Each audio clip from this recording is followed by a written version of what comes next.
Magandang araw po sa inyo, Sir Carl. Ang kwentong aking ibabahagi ay tungkol sa aming bagong kapitbahay na si Aling Carmen. Ako nga po pala si Joselito, 44 na taong gulang sa kasalukuyan. Nangyari ang kwentong ito noong ako ay binatilyo pa lamang, nasa 16 na taong gulang. Nakatira kami sa probinsya ng Cebu. Bali 3 palapag ang bahay na aming tinitirhan at nasa 3 palapag rin ang kwarto ko. Bali sa ground floor kasi ng bahay ay tinambakan ng kung ano-ano, parang ginawang bodega.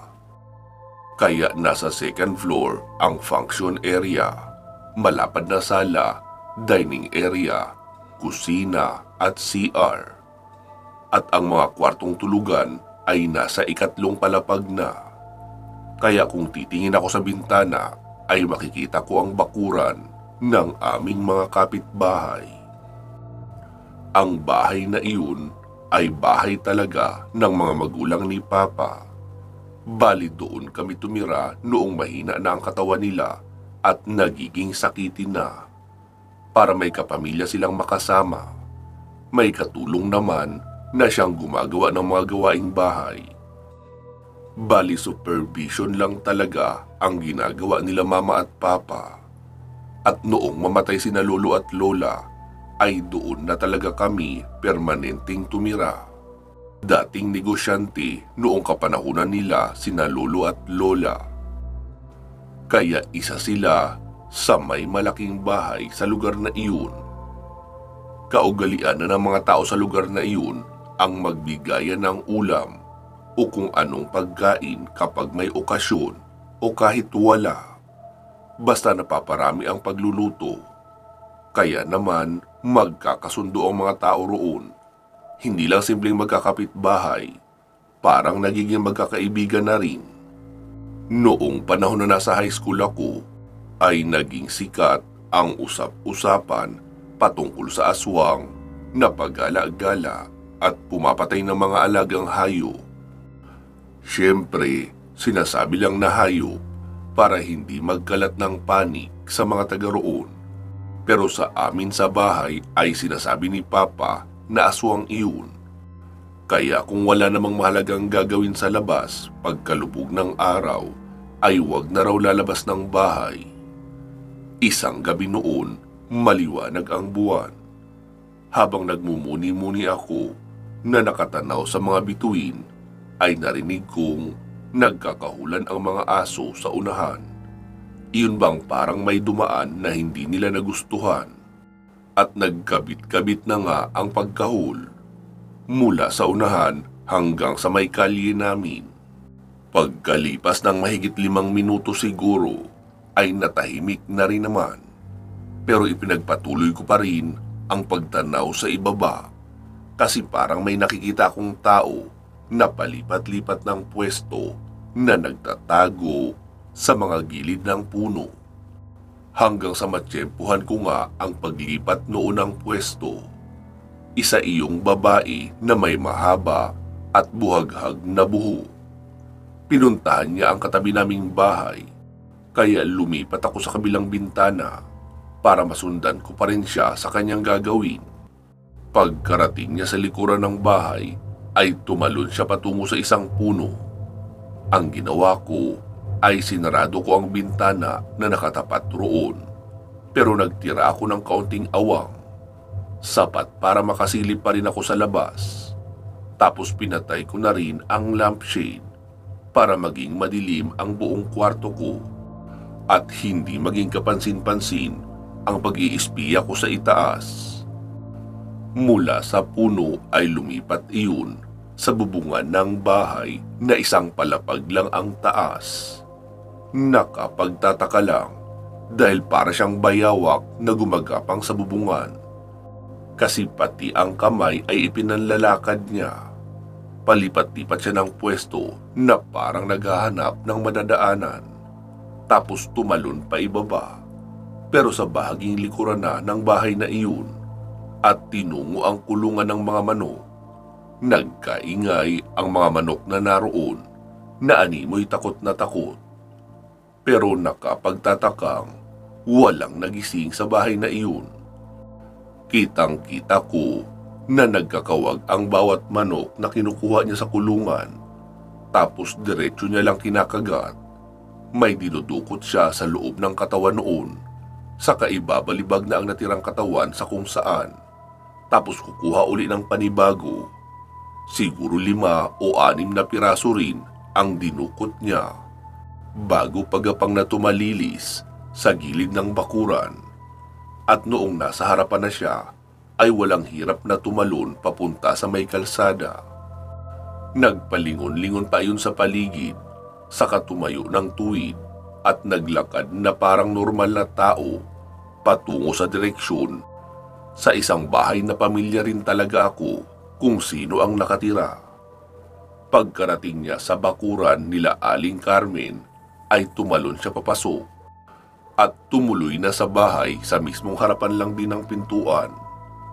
Sobrang lakas ng kabog ng dibdib ko noong mga pagkakataong iyon, dahil hindi ako makapaniwala na isang aswang si Aling Carmen. Normal siyang matanda sa lugar namin at iginagalang din namin. Dahil soft-spoken siya na tao, kumbaga malambing magsalita at magiliw makipag-usap sa lahat ng tao. Mapagbigay rin ito ng ulam sa mga kapitbahay. Dahil sa hindi mawala-wala ang takot sa dibdib ko, kaya isinara ko na ang 2 malalapad na bintana ng aking silid at siniguradong nakatrangka ng maayos. Saka ako humiga para matulog. Mahigit 1 oras din siguro akong pabaling-baling at nahirapang makatulog. Kinabukasan, kahit puyat, ay maaga pa rin akong nagising. 6:30. Pagkabukas ko ng mga bintana, ay nadinig ko ang pagwawala ni Mang Chito dahil sa mga namatay niyang manok. Naroon siya sa may harapan ng bahay nila, nagsasalita ng malakas at ikinikwento ang nangyari. Kaya naman maraming kapitbahay ang lumapit at nakiusyoso. At isa na nga sa kanila na naroon ay si Aling Carmen. Matama itong nakikinig sa kwento ng matandang lalaki na galit na galit. Makikita sa mukha ni Aling Carmen ang sinserong pakikisimpatya sa hindi magandang nangyari sa mga alaga ni Mang Chito. Kaya naguluhan tuloy ako. Talaga bang si Aling Carmen ang may gawa noon? Paano niya nagawa na lumapit at makiramay pa? Kung siya naman ang may kagagawan. Itinago ko ang nakita ko noong gabing iyon dahil sa takot na walang maniwala sa akin. Gaya nga ng nabanggit ko na, si Aling Carmen ay ginagalang sa lugar namin dahil sa pagiging mabuting ginang at mabait. Itong si Aling Carmen ay isang biyuda. Ang mga anak naman ay nasa ibang probinsya na nakatira dahil may kanya-kanyang pamilya na rin. Isang araw, inutusan ako ni Mama na maghatid ng ulam kay Aling Carmen. Medyo marami kasi ang nailuto ni Mama na tinulang manok. 3 lang naman kami ni Mama at ng bunso kong kapatid na nasa bahay. Si Papa naman ay sa kabisera nagtatrabaho at kada Biyernes ng gabi ang uwi. Tapos aalis ng madaling araw ng Lunes. Balilingguhan ang uwi niya. Gusto kong tumanggi sa utos ni Mama dahil nagkaroon na ako ng takot kay Aling Carmen. Kaso hindi yun po pwede. Matapang si Mama at talagang namamarusa kapag hindi sinunod ang utos niya. Kaya hindi ako pwedeng tumanggi. Lalo at wala namang valid na dahilan. Kaya sinunod ko na lang rin.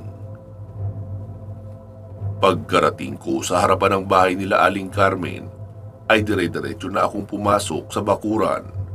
Bukas naman kasi iyon. Saka ako kumatok sa pintuan ng mismong bahay.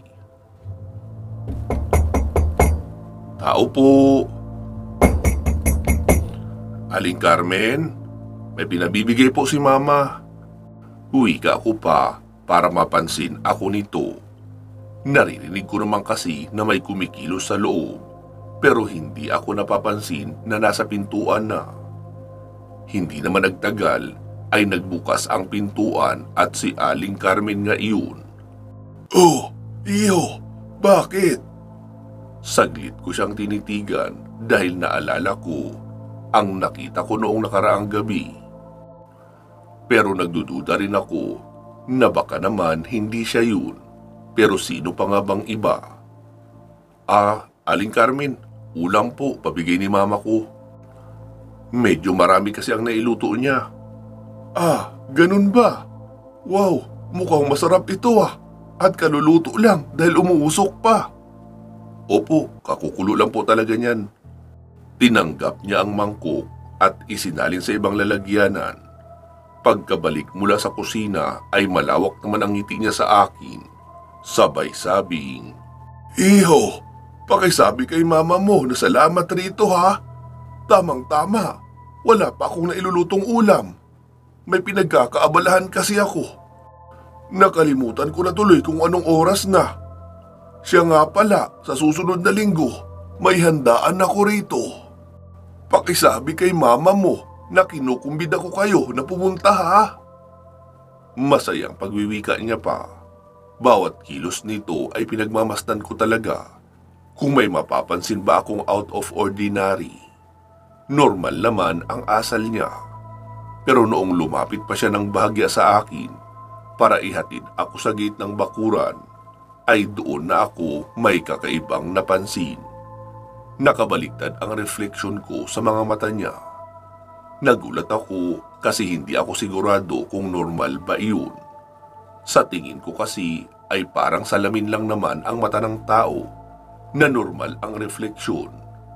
Kaya agad akong nag-isip ng paraan para malaman kung normal ba iyon o hindi.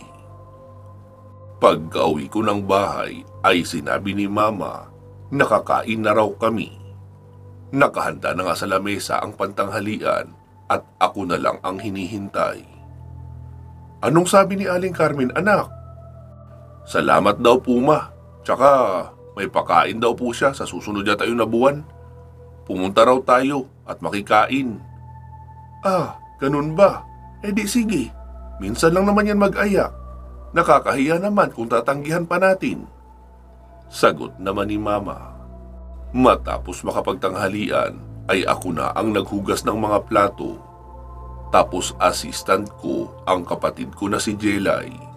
Sabi ko rito, "Psst, Jelay, halika nga rito." "Bakit kuya?" "Basta." Noong makalapit ay sinabi kong, "Jelay, titigan mo nga ako sa mata, tapos medyo lakihan mo ang pagkakadilat ng mata mo." "Ano na naman kalukuhan yan kuya? Kapag ikaw may hinagi sa mata ko, isusumbong talaga kita kay Papa pag uwi niya para masinturon ka." "Hindi, wala akong gagawing masama sa'yo. Dali na." Noong tumitig na nga siya sa akin, ay tinignan ko ang refleksyon ko sa mga mata niya. Tuwid naman ang itsura ko roon at hindi nakabaliktad, kagaya noong nakita ko kay Aling Carmen. "Oh, sige na, ayos na." "Ano ba kasi yun kuya?" "Tinignan ko lang kung may ibang kulay ba ang mga mata mo. Naalala ko kasi, sabi ni Papa, na may lahing Kastila sina lolo at lola. Ako kasi itim lang ang kulay ng mga mata ko Ako ba kuya, anong kulay?" "Itim rin." "Sus, yun lang pala Matagal ko nang alam yun kuya." Tapos tinalikuran niya na ako para simulan ang pagpupunas ng mga pinggan bago ilagay sa lalagyanan. Magmula noon ay nagsimula na ako makumbinsi na hindi nga normal si Aling Carmen. Maaaring isa nga siyang aswang, kaya tuwing gabi ay para akong guard na nakaabang sa bintana at nagmamasid ng mga kakaibang kilos sa ibaba, lalo na sa bahay ni Aling Carmen. Isang araw noon, nakita ko si Mama na nagtatali ng bugkos ng bawang. Ilang bugkos rin ang ginawa niya, kaya nagtaka ako. "Ma, para saan yan?" Isasabit ko ito anak sa mga bintana natin at pintuan. Bakit naman po? Kasi nakausap ko kanina si Tia Elsa mo. Doon sa kalye nila ay 2 buntis na ang nakunan at isang matanda na may sakit ang namatay ng biglaan. Gumaling na raw yun eh. Tapos biglang matigas na bangkay na kinabukasan at tuyong-tuyo ang katawan. Ang balita ay aswang daw ang gumawa. Kaya kailangan na natin maghanda ng pangontra para hindi maisipang pumasok rito sa atin. Tulala lang ako habang nagkikwento si Mama. Kasi nagtatalo ang isipan ko kung ikikwento ko ba iyong nadiscovery ko o hindi. Halos linggo-linggo ay may nababalitaan na kaming biktima ng aswang. Hindi naman madalas tao. Minsan ay mga alagang hayop lang. Isang araw noon, pasado 4:00 ng hapon, ay may babaeng nagwawala sa harapan ng bakuran ni Aling Carmen. Kaya agad akong sumilip. May kasama iyong isang katamtamang edad na lalaki na mukhang asawa noon. Tapos isang matanda na may suot na kung ano-anong kwintas. Doon lang ako sa itaas nagmamasid, pero si Mama ko ay lumabas ng gate at nakiusyoso. Mukhang may pangarap maging reporter kasi talagang lumapit roon si Mama at nag-interview. Noong makauwi si Mama ay ikinuwento sa akin na albularyo raw iyong matandang kasama noong nagwawalang ginang. Inaswang raw ni Aling Carmen ang anak noon at 50-50 ang lagay sa ospital. Hindi naman sila nakapasok sa mismong bahay ni Aling Carmen dahil nakatrangkan naman ang gate at hindi lumalabas ang matanda. Ayaw rin nilang pasukin ang bakuran dahil takot na matrespassing.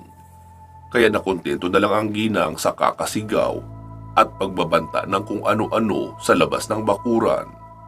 Sabi ko naman, "Ma, naniniwala ba kayo sa bintang nila na aswang si Aling Carmen?" "Hindi ko alam anak, pero kung pagbabasihan ang makikita kay Aling Carmen, ay wala namang basihan talaga ang bintang na iyon." Uwi ka pa ni Mama. Kinabukasan, pumutok ang balita tungkol sa pagkamatay noong albularyo na nagtungo kina Aling Carmen. May basag raw ang ulo, kaya ang duda nila ay baka may tumulak mula sa likuran at hindi nakailag ang matanda, kaya nabagok ang ulo. Tapos wakwak raw ang tiyan noon at wala ng laman loob. Tuyot na tuyot rin daw ang katawan. Ayon pa sa komento ng marami, mukhang inabangan daw iyon ng aswang at naunahan kasi kung tutuusin, magaling na albularyo raw iyon. Habang nag-uusap-usap ang mga tao sa baryo sa tapat ng bahay namin, ay lumapit sa akin si Mang Chito. Habang nagdadakot ako ng mga talahib na pinagtatanggal ni Mama sa labas ng aming bakuran. "O Silito, narinig mo na ba ang balita tungkol sa albularyo?" Tanong niya na may halong pagkabahala sa boses. "Opo, Mang Chito, mukhang yan nga yung pinag-uusapan nila ngayon, no?" Wika ko pa habang nakaturo sa mga ginang na nakatumpok sa unahan lang kaunti namin. "Kailangan nating magdoble ingat. Sabihin mo sa mga magulang mo na maghanda kayo ng itak sa mga gilid ng bintana. At kapag may kakaiba, edi saksakin nyo na agad. Hindi natin alam kung ano ang kayang gawin ng aswang na iyon. At hindi nga ako makapaniwala na si Carmen ang itinuturo nilang aswang. Pero kung totoo nga iyon, huwag lang siyang magkakamali na dalawin kami uli sa bahay. Hindi ko pa nakakalimutan ang mga namatay kong manok. Sisiguraduhin kong pagbabayaran niya iyon kapag nagawi siyang muli sa amin sa alanganing oras." Matigas na pagkakasabi ni Mang Chito habang nakatingin sa direksyon ng bahay nila Aling Carmen. Noong muling lumabas ng bakuran si Mama, ay lumapit iyon sa amin ni Mang Chito. Pero umalis na rin agad si Mang Chito dahil may nagtatao po sa bahay nila na mukhang may sadya. Pagkalapit sa akin ni Mama ay sinabi nito, "Anak, wag na wag kang magagawi sa bahay ni Aling Carmen ha. Hindi ko naman sinasabing kumpirmado na siya ang aswang. Pero ano bang alam natin? Maigi pa rin yung nag-iingat. Mahirap na. Sige na, tapusin mo na yan pagdadakot mo dyan na makapasok ka na sa bahay. Ilak mo ang gate ha, at magsisimula na ako maghanda ng lulutuin sa panghapunan natin. Okay po ma, sagot ko naman. Kinagabihan noon, habang nakahiga ako sa kama, ay iniisip ko ang narinig kong balita sa karumal-tumal na sinapit ng albularyo. Grabe naman si Aling Carmen kung ganoon. Kayang-kaya niya nga talagang pumatay ng inosenteng tao, taliwas sa imahe nito na napakabait. Inalala ko rin ang nakita kong matanda noong gabi na pininsala ang mga manok ni Mang Chito. Walang duda, si Aling Carmen nga iyon. Sumapit ang araw na sinabi ni Aling Carmen na may selebrasyon siya sa kanyang bahay. Umaga noon ay agad kong binanggit kay Mama. Ma, paano ang gagawin natin? Ngayon ang selebrasyon ni Aling Carmen, di ba? Oo nga anak, naisip ko rin yun. Hindi tayo pupunta anak ha. Magsiligo na kayo ni Jelay, aalis tayo. Pupunta tayo ng kabisera, mamamasyal tayo. Hapon na tayo uuwi para tapos na ang selebrasyon ni Aling Carmen. Hindi ko rin kasi alam kung paano siya tatanggihan ng harap-harapan kung pupunta siya rito at susunduin tayo. Okay po ma, magandang ideya po yan. Inisip ko nga po kung anong sasabihin natin palusot para hindi makapunta sa kanyang handaan. Sa araw na iyon nga ay nagpunta kami sa kabisera.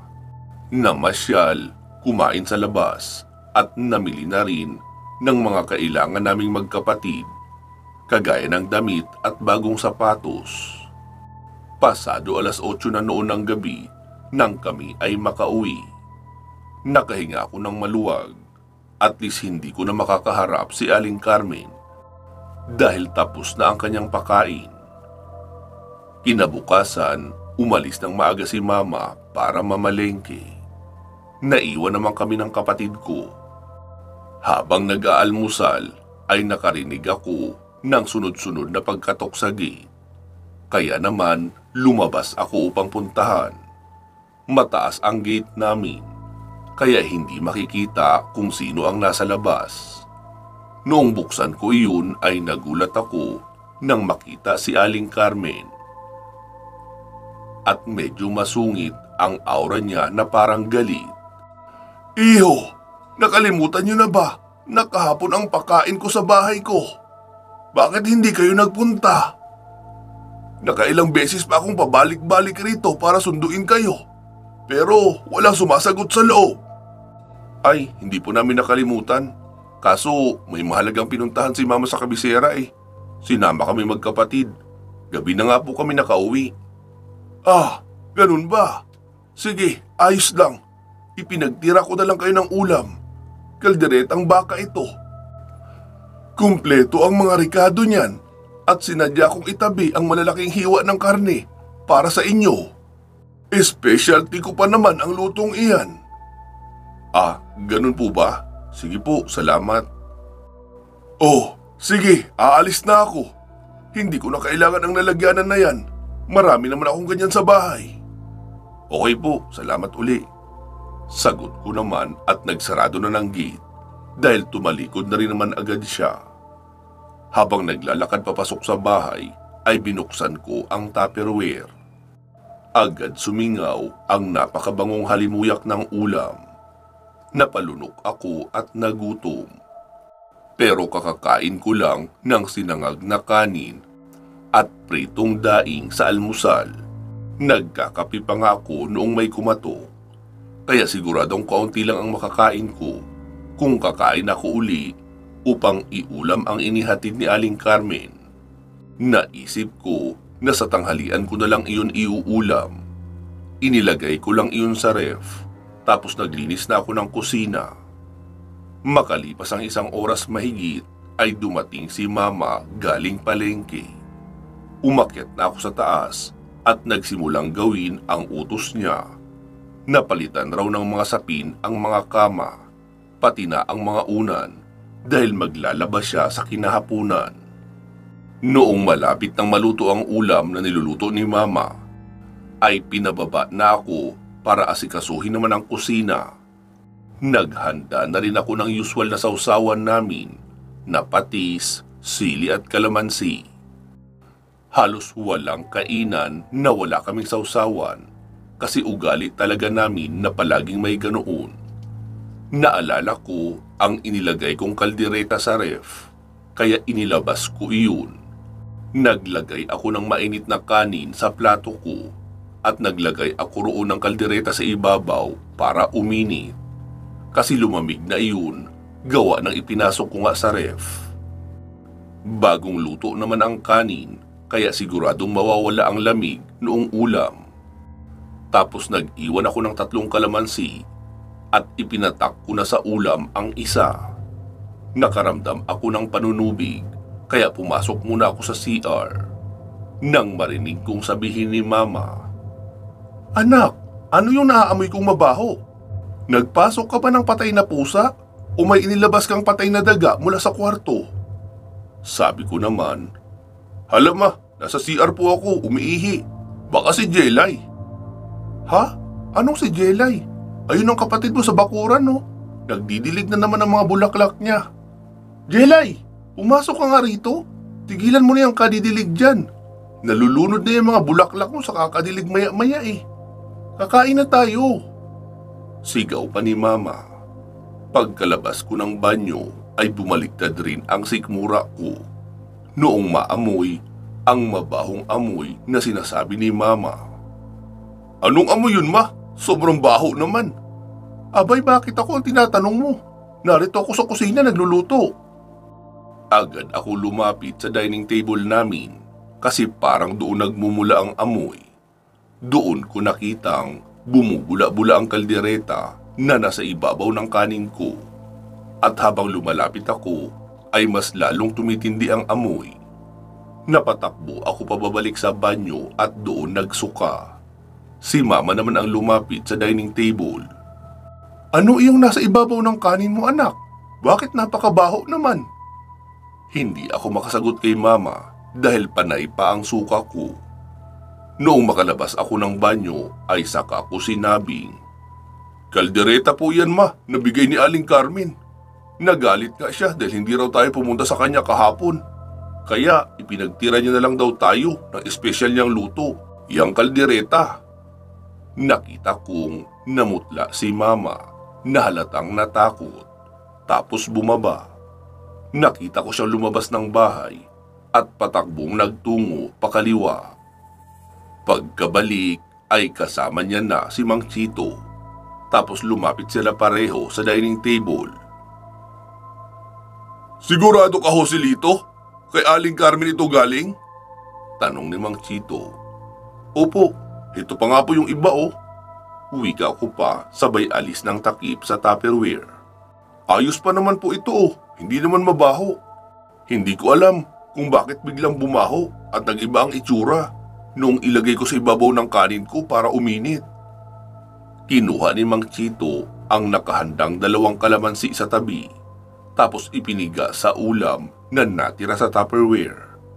Doon na naging mabaho ang amoy at bumula na rin. "Mang Chito, anong nangyayari? Bakit nagkakaganyan?" "Yang ulam na inihatid sa inyo ay may laway ng aswang kaya nagkakaganyan. At hindi rin yan normal na karne ng hayop. Naghahatid talaga ng ulam ang mga aswang para sa 2 dahilan. Unang-una ay para makapangyanggaw o manghawa. Pangalawa ay para makapagbigay ng sakit. Kapag nagkasakit na ang mga nakakain niyan, ay sa kanya naman dadalawin at bibiktimahin. Kadalasan, karne ng mga bangkay sa sementeryo ang ginagamit niya sa paggawa niyan. Nilalawayan at inoorasyonan para magmukhang masarap na ulam na nanaisin ng aswang na maging itsura niyan. Pero maari iyang masumpa ng orasyon para lumitaw ang totoong anyo pati na ang amoy. O di kaya para naman sa pangkaraniwang tao ay kalamansi lang ang gagamitin. Kapag napatakan niya ng kalamansi ay agad nang lalabas ang totoong anyo ng pagkain. Halos magkasabay na dumuwal sina Mama at Jelay, sabay takbo sa CR. Si Mang Chito naman ay ibinuhos sa Tupperware yung kanin na may mabahong kaldereta. Tapos dinala iyon sa ibaba at inilibing sa lupa. Makikita ang panghihina ni Mama at Jelay sa kakasuka. Iba kasi talaga ang amoy. Noong okay na si Mama ay nagpasama siya kay Mang Chito. Dalawa silang nagpunta sa bahay ni Aling Carmen. Si Mama naman ang nagsisigaw roon sa galit at sinasabing gusto pa kaming biktimahin sa pamamagitan ng pagkain na may panghawa. Pero hindi katulad nung mga naunang nagwala sa harapan ng bahay ni Aling Carmen. Mas malala ang ginawa ni Mama dahil 3 beses dumampot ng bato at ipinukul sa bahay ng matanda. Nakabasag talaga siya ng salamin ng bintana. Doon na dumungaw sa bintana si Aling Carmen at sinabing, "Humanda ka, Angela! Ipapabarangay kita! Trespassing ka na!" Sabi naman ni Mama, "O lol! Trespassing mo mukha mo, Aling Carmen! Kung ako trespassing, ikaw aswang at kriminal!" Sigaw pa ni Mama at muli pang pumukol ng bato. Pero hindi na umabot sa bahay ni Aling Carmen kasi nahawakan na ni Mang Chito ang kamay ni Mama at sinabing tama na. Baka sugurin kami bigla sa bahay at mag-anyong aswang. Wala pa naman si Papa. Kaya huminto na si Mama at dali-daling umuwi sa bahay. Kinagabihan noon, nakiusap si Mama kina Mang Chito na sa bahay namin sila matulog sa gabing iyon. Kinabukasan kasi ay uuwi na rin naman si Papa dahil Biyernes na. Kaya si Mang Chito, ang asawa niya si Aling Sinaida at 2 anak na dalaga na sina Ate Irene at Rica ay sa amin nakitulog. Kinabukasan, maaga pa noon, nang may dumating na tanod. May dalang sumon galing sa barangay. Nagsampa raw ng reklamo si Aling Carmen. Matapang naman na nagsabi si Mama na oo, pupunta siya. 10:00 naman ang schedule ng paghaharap. Magkakasama kami ni Mama, Mang Chito at Jelay na nagpunta sa barangay. Siyempre, ang unang tanong ay kung totoo ang pambabato ni Mama sa bahay ni Aling Carmen. Matapang naman na sumagot si Mama na kulang pa nga iyon.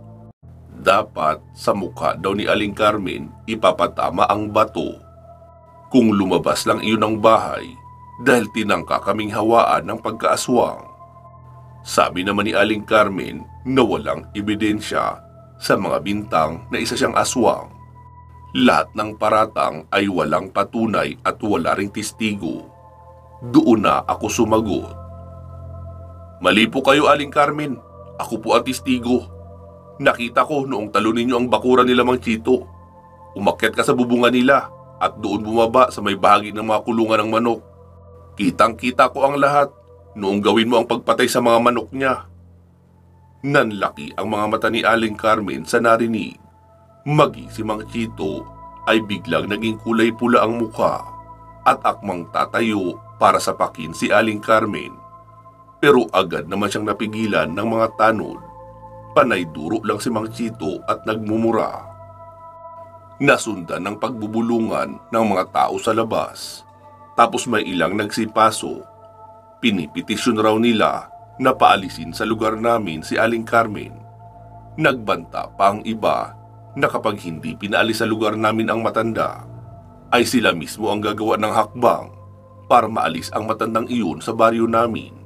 Kaya ang naging desisyon ng lupon at ng kapitan ng barangay ay paalisin na nga lang si Aling Carmen sa lugar namin bago pa ito sunugin ng buhay ng mga kabaryo. Gaya ng banta nila. Nakita kong kakaiba ang titig sa akin ni Aling Carmen na halatang galit na galit sa pag-amin ko sa aking nakita. Agad na rin kaming nagsiuwi noong magpalabas ng desisyon ang kapitan. Kinahapunan ay dumating si Papa.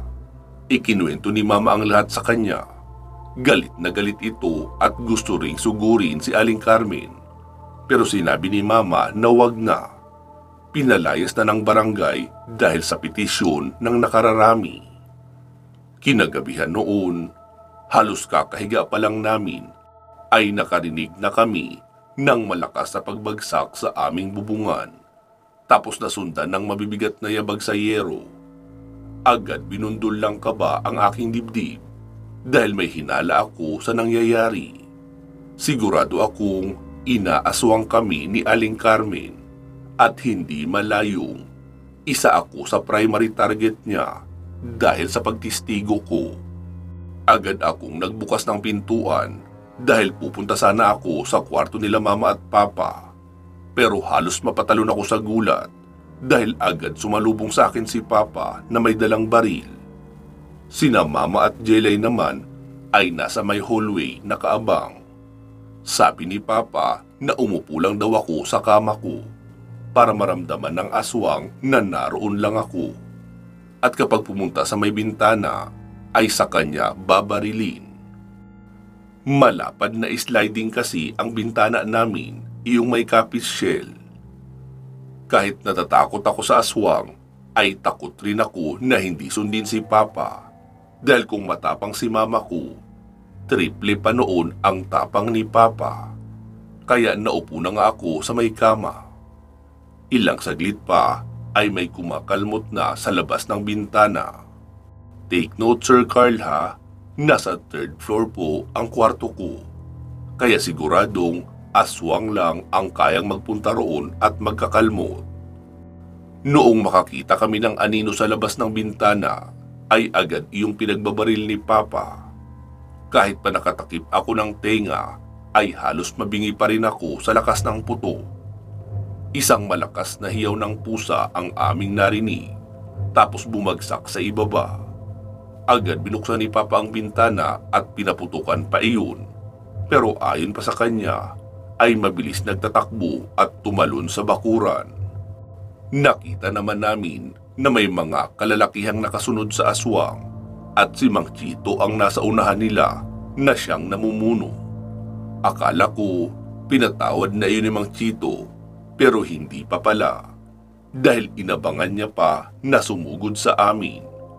Nagkakasigawan na sa unahan sa bahaging mapuno dahil nanlaban raw ang aswang. May mga sumisigaw na kalalakihan dahil sa sakit. Si Papa naman ay dali-daling bumaba para tumulong sa kanila. Kaya naiwan kami nila Mama at Jelay sa sala ng bahay. Pagkabalik ni Papa ay sinabing hindi niya na naabutan. Nakatakas na raw ang aswang. Pero malaki ang pinsala ng mga kalalakihan. Malalalim raw ang kalmot na tinamo ni Mang Chito at ng mga kasama nito. Gusto nga raw sunugin ang bahay ni Aling Carmen, pero sinabi ni Papa na wag kasi marami ang madadamay. Karamihan ay pawid at anahaw ang bubong ng mga bahay roon. Kapag sinunog nila ang bahay ni Aling Carmen at nagliparan ang mga abo sa kadadapo sa bubong ng ibang bahay, edi madadamay din sa pagkasunog ang mga walang kasalanan. Magmula noon ay nagsimula na ang manhunt nila Mang Chito kay Aling Carmen.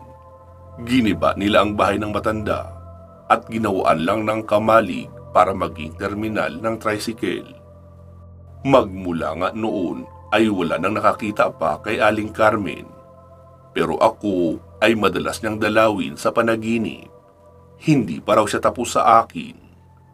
Isang gabi noon, galing ako nakipag-birthday sa bahay ng dalagang crush ko. Nakabatch ko rin ng high school. Dahil sa parang huling kita-kita na namin iyon dahil mag-aaral na ng kolehiyo sa iba't ibang lugar ang karamihan, kaya napadami ang kwentuhan at may inuman rin. Kaya naman mag-aalas 7 na noong umalis ako roon. Pagkababa ko ng jeep ay maglalakad pa ako ng mga 10 minuto papunta sa bahay namin. Mabuti sana kung nakatricycle dahil diretso na iyon sa harapan ng aming bahay. Kaso naka-jeep nga. Kaya maglalakad talaga papaso. Bihira na rin ang nagdaraang tricycle doon ng ganoong oras. At kahit pa may dumaan, ay hindi rin ako sasakay. Sayang sa pamasahe, malapit na lang din naman. Noong makarating ako sa crossing ay nagulat ako nang makitang nakatayo sa unahan si Aling Carmen. May poste naman ng ilaw kaya alam kong siya talaga iyon. Sabog na rin ang buhok niya noon at may nagniningas na kulay pulang mga mata. Hindi ko alam kung anong gagawin ko. May kalye pa kaliwa pero papunta na sa ibang barangay iyon. Nang bigla siyang gumapang sa lupa at sumunod sa akin. Doon na ako kumaripas ng takbo sa daang pakaliwa. Panay ang sigaw ko ng tulong na may aswang habang tumatakbo. Hanggang sa makarating ako sa barangay hall. Mabuti at may mga naka-duty naman roon na mga tanod. Kilala rin nila ako dahil nga sa issue kay Aling Carmen. Sinabi kong nag-aabang sa akin sa may kalsada ang matandang iyon. Agad naman nilang sinundo si Kapitan at sinabing nakita ko si Aling Carmen. Agad ipinatawag ang lahat ng tanod at mga volunteer para magronda. Pero walang nakakita kay Aling Carmen. Kaya sa tingin ko ay nagdududa sila kung totoo ba ang sinasabi ko. Lalo at naaamoy nila na nakainom ako ng alak.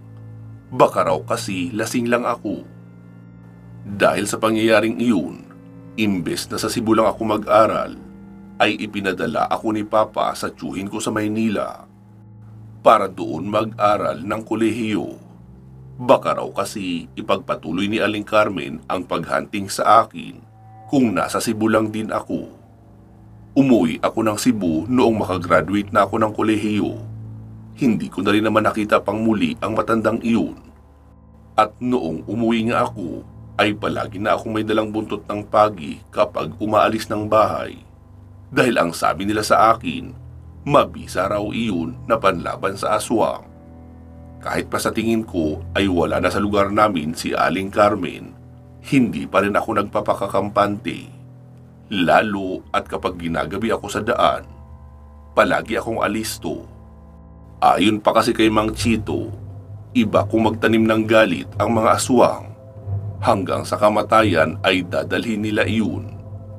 Kaya habang hindi pa kumpirmado na patay na talaga si Aling Carmen, ay kailangan ipagpatuloy ko pa rin ang pag-iingat. Dito ko na pupuputulin ang kwentong ito, Sir Carl.